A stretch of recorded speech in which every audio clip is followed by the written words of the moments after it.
the components of a fully functioning computer onto a single chip, what came to be called a microprocessor.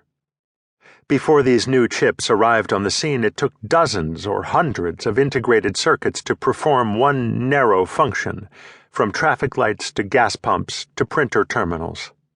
Microwave oven-sized mini-computers, the machines that bridged mainframes and the microcomputers yet to come, followed the same formula: one chip, one purpose. But Hoff's invention was far more versatile.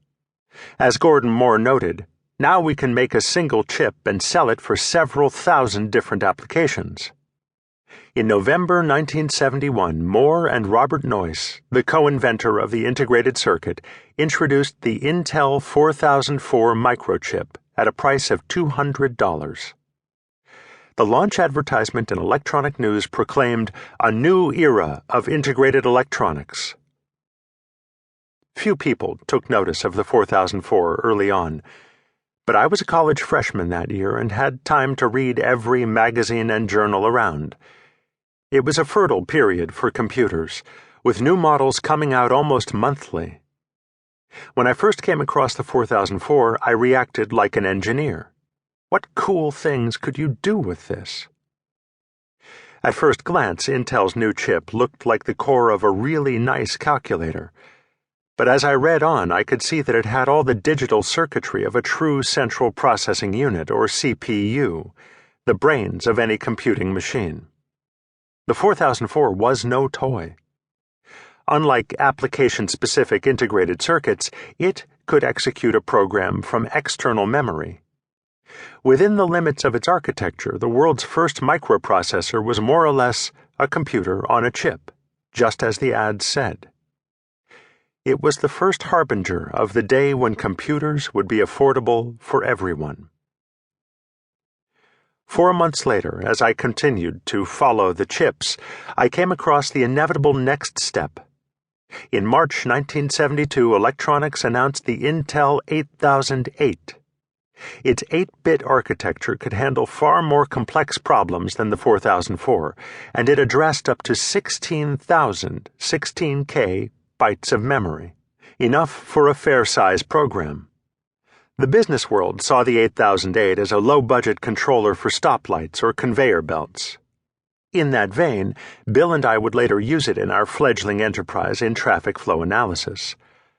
But I knew that this second-generation microchip could do much more, given the chance. My really big ideas have all begun with a stage-setting development. In this case, the evolution of Intel's early microprocessor chips. Then I ask a few basic questions. Where is the leading edge of discovery headed? What should exist, but doesn't yet? How can I create something to help meet the need? And who might be enlisted to join the crusade? Whenever I've had a moment of insight, it has come from combining 2 or more elements to galvanize a new technology and bring breakthrough applications to a potentially vast audience. A few months after the 8008 was announced, one of those brainwaves came to me. What if a microprocessor could run a high-level language, the essential tool for programming a general-purpose computer? It was plain to me from the outset that we'd use BASIC, beginner's all-purpose symbolic instruction code, the relatively simple language that Bill and I learned back at Lakeside in our first computer experience. The latest mini-computer from Digital Equipment Corporation, the PDP-11, already ran the more complex Fortran on as little as 16K of memory. While an 8008 machine would be quite a bit slower, I thought it should be able to perform most of the same functions at a fraction of the PDP-11's cost. Ordinary people would be able to buy computers for their offices, even their homes, for the very first time. An 8008 BASIC could swing open the gate to an array of applications for a limitless clientele. And so I asked Bill, why don't we do a BASIC for the 8008?